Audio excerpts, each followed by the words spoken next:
낮은 대로 임하시는 예수님이라는 제목으로 이 시간 하나님의 말씀을 대언해 드립니다.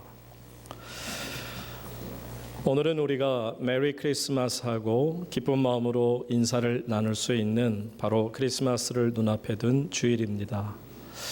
우리 옆에 계신 분하고 함께 메리 크리스마스 to you 하고 인사하시기 바랍니다.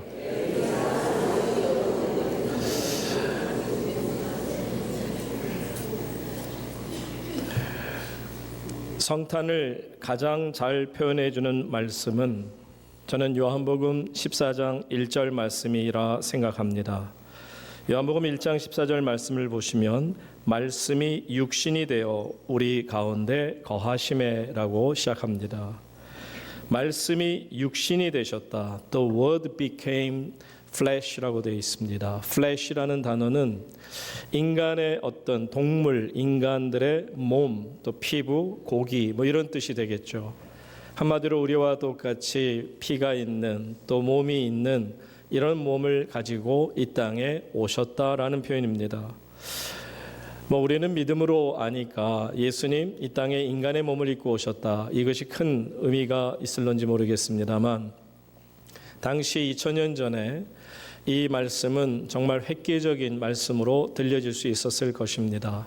하나님이, 영이신 하나님이 인간의 몸을 입으셨다. 여러분 당시에 그 최초의 기독교 이단자들이 있죠.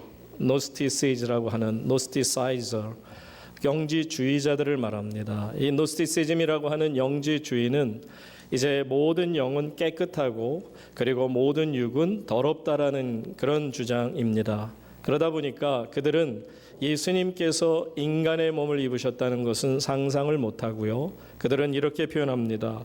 어떻게 하나님께서 더러운 인간의 몸을 입을 수 있겠는가? 예수라는 이런 모습을 통해 잠시 육을 입은 것처럼 보여졌지만 사실 그것은 하나님의 영이고 사람의 몸은 아니다라는 겁니다. 그러니까 영지주의자들은 끝까지 divinity, 곧 신성은 인정했으나 humanity, 인성은 인정하지 않았다라고 말할 수 있는 거죠. 자, 그런 상태에서 영지주의의 생각으로 팽배했던 초대 교회 속에 사도 요한이 아주 못을 쾅쾅 박듯이 The word became flesh, 말씀이 육신이 되셨다. 영이신 하나님께서 인간의 몸을 입으셨다라고 선포함은 참으로 담대하고 놀라운 선포가 아닐 수 없습니다. 예수님은 하나님이시면서 동시에 사람이셨고 또 사람이시면서 동시에 하나님이 이셨다라는 것을 강조하는 것입니다. 자, 이처럼 말씀이 육신이 되어 우리 가운데 거하심에라고 하니까 그러면 예수님께서 인간의 몸을 입으셨을 때 어떤 모양이셨을까 궁금하지 않을 수 없죠. 우리가 아는 이사야 말씀에 보면 유일하게 예수님이 이 땅에서 어떤 모양을 가지실까를 우리에게 설명해 준 바가 있죠. 예를 들면 마른 땅에서 연한 순이 자라나는 것처럼 아주 못 먹어서 비리비리 마른 그런 상태, 그리고 풍채가 없으시다. 그 말로 키가 작았을 것이라고 우리가 예측할 수 있고, 그리고 모양이 흠모할 만한 것이 하나도 없다라는 말로 예수님은 별로 잘생기지 않으셨을 거다. 우리는 이제 이사야의 말씀을 통해 그렇게 생각합니다. 그런데 참 놀라운 장면이 뭐냐면 여러분이 기독교 역사를 볼 때 예수님이 이제 승천하시고 사도 제자들이 열심히 사도들이 움직이시다가 그리고서는 마침내 AD 70년경에 예루살렘이 패망하고 그리고는 요한 사도가 끝까지 살아남아 있을 때까지 있었던 기독교 역사학자가 있습니다. 그분의 이름은 이 조셉 벤 메서디스. 그러니까 우리가 쉽게 요세푸스라는 한국식 발음으로 요세푸스라는 이름을 가진 이런 분이 계신데 이분이 기독교 역사학자로서는 지금도 가장 권위가 인정받고 있는 분이죠. 자, 이분이 이제 역사학자로서 그분이 AD 37년경 예수님 이제 승천하시고 나서 몇 년 후에 태어난 상태에서 16살 때부터 학자로서 두각을 나타냈다고 합니다. 어쨌든 이 요세푸스라는 이 기독교 역사학자가 연구하면서 이제 AD 50년경에는 벌써 많은 일들이 진척이 되고 60년, 70년 가는 가운데 이분이 이 역사를 공부하면서 아주 귀한 자료 하나를 얻게 됩니다. 그 자료는 뭐냐면 바로 예수님을 직접 눈으로 본 사람이, 그러니까 로마에서 파견돼서 이 유대 지역에 머물고 있던, 말하자면 로마 귀족 중에 한 사람이었던 퍼블리우스 렌투루스라는 사람이 바로 이 로마 본부인 공의회에다가 예수라는 사람이 어떤 사람인지 어떻게 생겼는지를 자세하게 글로 써서 이제 이것을 보낸 그 자료를 요세푸스 학자가 귀하게 구해서 그것을 번역하게 되었고 이제 한국말로 우리가 읽을 수가 있게 되었죠. 제가 그대로 그 조세푸스가 발견한 렌투루스라는 이 로마 귀족의 이 편지를, 로마 공회에다가 보낸 편지를 여러분들에게 읽어드립니다. 그러니까 여러분들이 지금 듣는 거는 예수님이 인간적으로 보면 저렇게 생기셨겠구나, 이사야에 막연한 것보다는 좀 더 실제적인 내용이 될 겁니다. 그대로 읽어드릴게요. 요사이 덕망이 있는 한 사람이 나타났는데 예수 그리스도라고 하는 사람입니다. 그는 우리들 가운데 아직 있으며 이방인들도 그를 진리의 선지자로 받아들이고 있으며 그의 제자들은 그를 하나님의 아들이라고 부릅니다. 그는 죽은 자들을 살리고 여러 가지 병을 치유하며 키는 좀 큰 편이며 바라보는 이마다 존경심을 갖게 하고 두려움과 사랑을 느끼게 합니다. 그의 머리칼은 잘 익은 밤 색깔이며 귀와 어깨까지 덮었으며 굽실굽실하며 동양적입니다. 그의 이마 한가운데로 가르마를 타고 올라갔으며 나사렛 사람의 행동을 하며 앞 이마는 반듯하고 고상하게 보이며 얼굴에 점이나 주름이 없고 아름답고 사랑스럽게 붉은 기가 있으며 코와 입은 무엇으로도 표현할 수 없을 만큼 선이 분명하며 수염은 짙으며 색깔은 머리털과 같으며 밤색깔이겠죠. 너무 길지도 않으며 그의 모습은 순진하면서 성숙해 보이며 눈은 회색이며 빠르고 깨끗합니다. 책망할 때는 무섭고 타이를 때에는 예의 바르고 치우침이 없으며 대화할 때는 쾌활하고 흡입력이 있습니다. 아무도 그가 웃는 것을 보지 못했으며 우는 것을 본 사람은 많습니다. 몸매는 균형이 잡히고 훌륭해 보이며 말할 때는 안정되고 겸손하며 지혜롭습니다. 단순함과 아름다움이 어떤 사람과도 비교가 되지 않는 사람입니다. 자, 이것이 실제적으로 사람들 눈에 보여지셨던 예수님의 육신의 모습이라는 거예요. 그가 예수님이 하나님의 아들이요 얼마나 거룩한 분인 거는 잘 모르겠고, 다만 그가 눈에 보였던 예수님을 이렇게 잘 묘사합니다. 그런 거 보면 이사야의 말씀과는 좀 달리 키가 크셨고, 그리고 좀 뭔가 카리스마도 넘쳐나고 사람들이 범접할 수 없는 뭔가가 있고, 중요한 거는 가운데 가르마를 타셨다는 거예요. 저도 다음 주에 가운데 가르마 타고 오면 여러분들이 왜 저러나 하지 말고 예수님 흉내내나 보다, 가운데 가르마를 좋아합니다. 어쨌든 예수님의 이런 육적인 모습을 우리에게 아주 디테일하게 가르쳐 주시니 참 고맙죠. 그런데 말입니다, 이게 정말 중요한가요? 예수님이 키가 큰 게 중요합니까? 잘생기신 게 중요한가요? 예수님이 키가 크던 키가 작던, 예수님이 풍채가 좋으시던 풍채가 없던, 흠모할 만한 것이 있던 아름다운 것이 없던, 정말 이게 중요합니까? 제가 지금 드린 말씀은 뭐냐면 예수님이 이처럼 실제적으로 인간의 육신을 입으셨다는 거예요. 이 땅에서 사람들이 이렇게 글로서 설명을 할 수 있을 만큼 눈으로 볼 수 있었던 예수님이 이 땅에 2000년 전에 있었음을 여러분 분명히 아시기를 바랍니다. 이것이 중요한 것이죠. 예수님께서 키가 크셨던 어쨌든 상관없이 중요한 것은 이 땅에 분명히 인간의 몸을 입고 살아 계셨다라는 것을 우리에게 보여줍니다. 요한복음 14장 8절에 보시게 되면 제자들 가운데 빌립이라는 제자가 예수님께 나와서 이렇게 묻습니다. 14장 8절에서 빌립이 이르되 주여 아버지, 그러니까 하나님이죠, 아버지를 우리에게 보여주옵소서, 그리하면 족하겠나이다. 한마디로 하나님 보고 싶다는 거예요.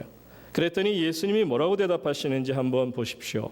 바로 요한복음 14장 9절에서 예수님께서 빌립 제자에게 이렇게 말씀해 주십니다. 우리 다 같이 한번 하나님이 어떻게 생기셨는지를 다 같이 보겠습니다. 시작.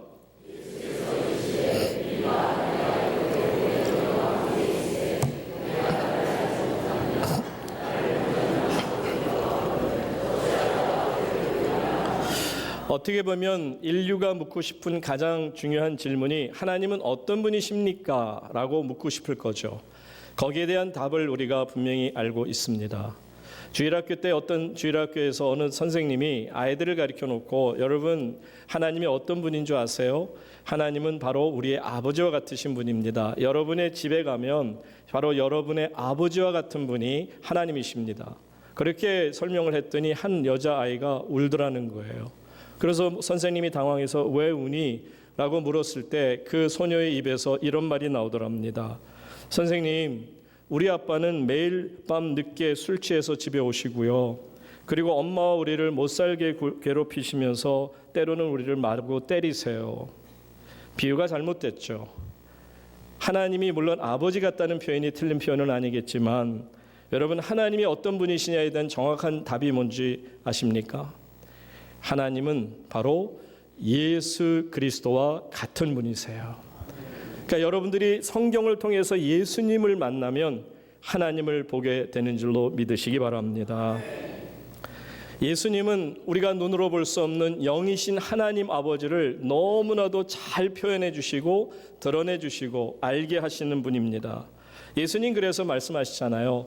이렇게 오래 너희와 함께 있을 때 네가 나를 알지 못하느냐? 나를 본 자는 누구를 보았다? 아버지를 보았거늘 어찌해서 아버지를 보이라 하느냐? 이미 예수님을 보게 되면 누구를 보신다고요? 하나님 아버지를 볼 수 있다라는 것입니다. 이처럼 성탄은 참 복된 날이고요. 우리가 기쁨으로 가득 찰 수밖에 없는 것은 바로 성탄은 하나님께서 사람들에게 영이신 하나님을 보여주시는 날입니다. 아기 예수를 통해 우리는 하나님을 볼 수가 있다라는 것입니다. 그러니까 예수님이 이 땅에 태어나셨다는 표현보다는 바로 The Word became flesh라는 표현이 더 기가 막혀요. 바로 말씀이 하나님께서 육체를 입으셨다. 이 표현이 성탄을 가장 잘 표현하는 표현이 될 것입니다. 여러분 생각해 보세요. 하나님이 인간의 몸을 입으셨다. 인간의 몸이라는 게 어떤 건가요? 얼마나 제한적이고 얼마나 연약하고 부족함이 많습니까? 요즘은 이제 많이 생명이 늦어서 한 90세까지는 쉽게 산다고 생각해요. 그런데 90이 과연 긴 건가요? 여러분 90세 사시면 어른들한테 한번 여쭤보세요. 오래 사셨다고 생각하십니까? No. 절대로 오래 사셨다 생각하지 않으실 겁니다. 저도 10대가 바로 엊그제 같아요. 이 장승백에서 뛰어놀던 시절이 바로 엊그제 같아요. 그런데 저도 이제 내년이면 60입니다. 여러분은 뭐 당연하다겠지만 저는 안 믿어져요. 그런데 시간이 이렇게 빨리 간단 말이에요. 얼마나 빨리 가는지 몰라요. 이러다 보면 어느새 저도 이제 제 육체가 몇 번 깜빡거리다 보면 땅에서 흙으로 돌아가고 있을 것입니다. 이게 우리의 육체의 한계고 육체의 어떤 실체라고 말할 수 있는데 아니 하나님께서 이런 인간의 몸을 입으셨다는 게 얼마나 놀라운 사실이냔 말입니다. 그러면서 예수님 말씀하십니다. 요한복음 1장 18절에서 인간의 육체를 입으신 예수님이 이렇게 말씀하시죠. 다 같이 한번 읽습니다. 시작.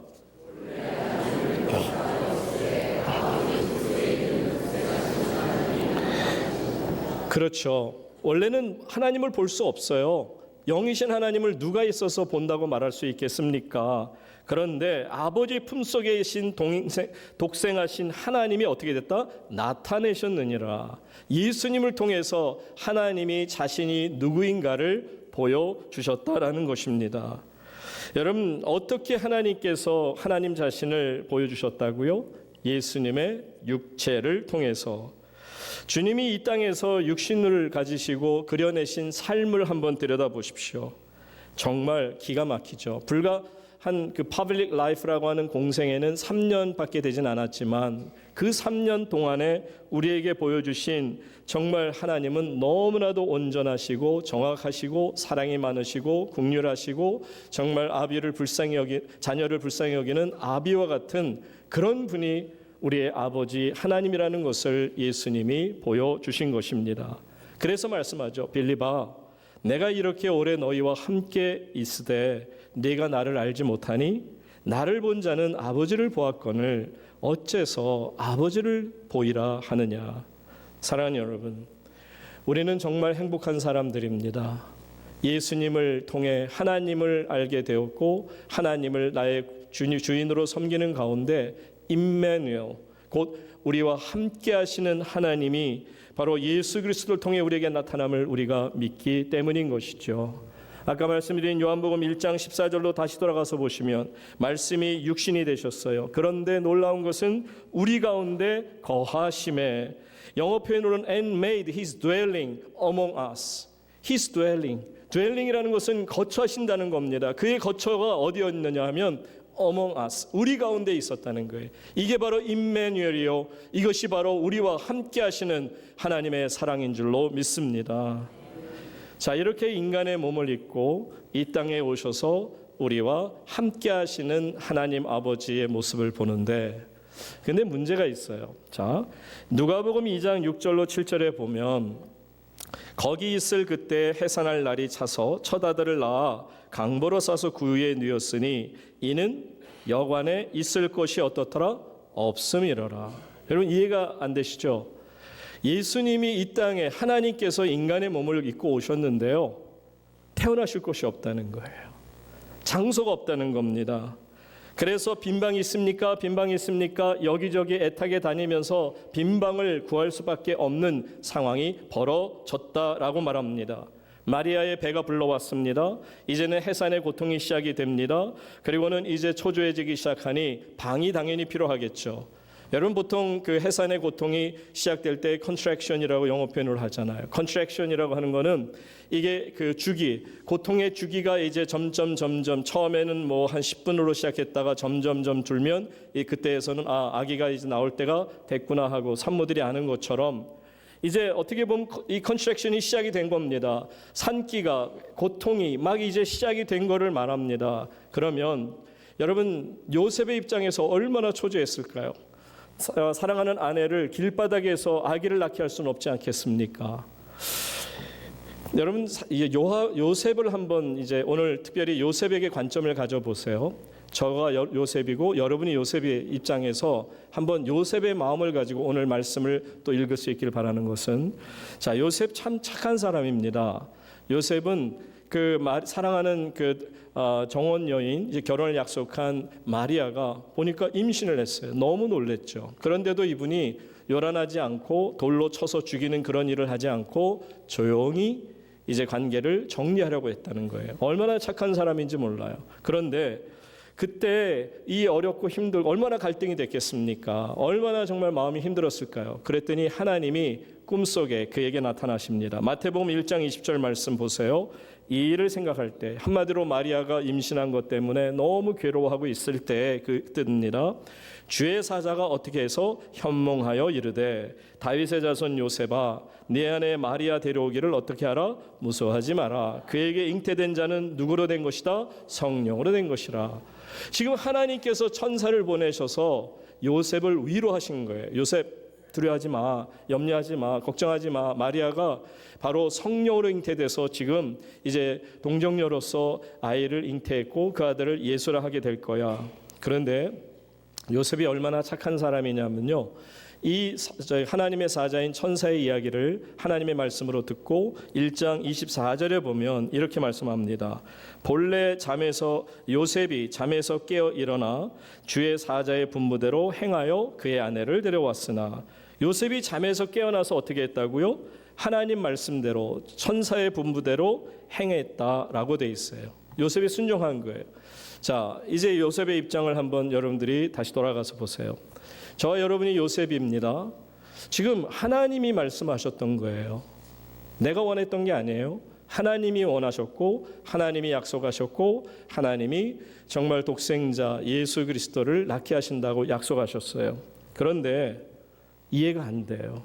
이해가 안 되는 일이 벌어집니다. 하나님 말씀하셨고 내가 순종했으면 그러면 일이 잘 돼야죠. 그리고 적어도 예수님이 그 성전에서 대제사장의 자녀로 태어나거나 어쨌든 성전 같은 데서 좀 태어나시면 좀 뭔가 폼새가 있지 않겠어요? 그렇지 못하더라도 적어도 왕궁 정도에서 태어났더라면 그래도 격에 맞을 것 같아요. 뭐 왕궁 아니고 좋아요. 그러면 그냥 부잣집 정도에서 그냥 깨끗한 방, 적어도 바람을 피할 수 있는 방 정도에서만 태어나도 그렇게 컴플레인 못할 수도 있어요. 그런데 보세요. 성전도 아니에요. 왕궁도 아니에요. 그렇게 원하지 않았지만 화려한 방도 아닙니다. 어디서 나오고 계세요? The child is born 하는데 왕이 나셨도다. 그 밑에 뭐가 있어요? 아기 예수께서 뻥 뚫린 마국간은요, 사실은 그냥 얼기설기 이렇게 동물들을 지키기 위해서 나가지 못하게 하는 것뿐이지 바람을 막을 수 있는 곳이 아닌 것입니다. 여러분 보세요. 왜 예수님이 낮은 데로 임하셨고 낮은 백성들 가운데 오셨느냐? 이것을 원하신 거예요. 자, 이 말씀만 드리고 마칠게요. 누가복음 2장 12절에 가서 보시면 이렇게 말씀합니다. 너희가 강보에 쌓여 구유에 놓여 있는 아기를 보리니 이것이 너희에게 표적이니라 하더니 호련히 수많은 천군이 그 천사들과 함께 하나님을 찬송하여 이르되 14절에 보시면 지극히 높은 곳에서는 하나님께 영광이요 땅에서는 하나님이 기뻐하신 사람들 중에 평화로도 하니라. 한마디로 천군 천사가 나타나는 것을 목자들이 본 거예요. 목자들은 지금까지 꿈도 없었어요. 비전도 없었어요. 그냥 예수님이 오시는 것조차도 없었어요. 다만 원하는 거 하나 있었어요. 너무 삶이 힘들었어요. 너무 힘들고 괴로웠어요. 소망이 없었어요. 그래서 메시아가 오시면 좋겠다. 내 삶이 바뀌지 않을까. 막연한 예수님 메시아 대망 사상만 있었을 뿐입니다. 그런데 예수님이 탄생하실 때 천군 천사가 찬양하는 걸 봐요. 그러고 나니까 이 낮은 데 거했던 목자들이 어떻게 변하는지 보실까요? 20절 말씀입니다. 다 같이 한번 20절 다 같이 읽습니다. 시작. 목자들은 하나님께 영광을 돌리고 찬송하며 돌아가니라. 사랑하는 성도님 여러분, 이 목자들의 모습이 낮은 데 거한 저와 여러분의 모습인 줄로 믿습니다. 그렇죠. 사도 바울처럼 내가 죄인 중에 괴수로다. 성탄을 맞는 자의 마음이에요. 성탄이 사랑이잖아요. 하나님이 나를 이처럼 사랑하셔서 독생자를 주시고 우리 가운데 거하게 하시고 우리로 하여금 영원한 하늘의 생명을 얻게 하시니 어찌 내 삶을 통하여 하나님께 영광 돌리며 살지 않겠느냐는 것입니다. 사랑하는 성도님 여러분, 우리는 이 성탄에 너무나도 많은 사랑을 받습니다. 그러니 그 어느 해보다도 2018년 성탄은 여러분 안에 하나님의 사랑, 하나님의 은혜, 하나님의 감동의 역사가 차고 넘치시기를 주의 이름으로 축원합니다.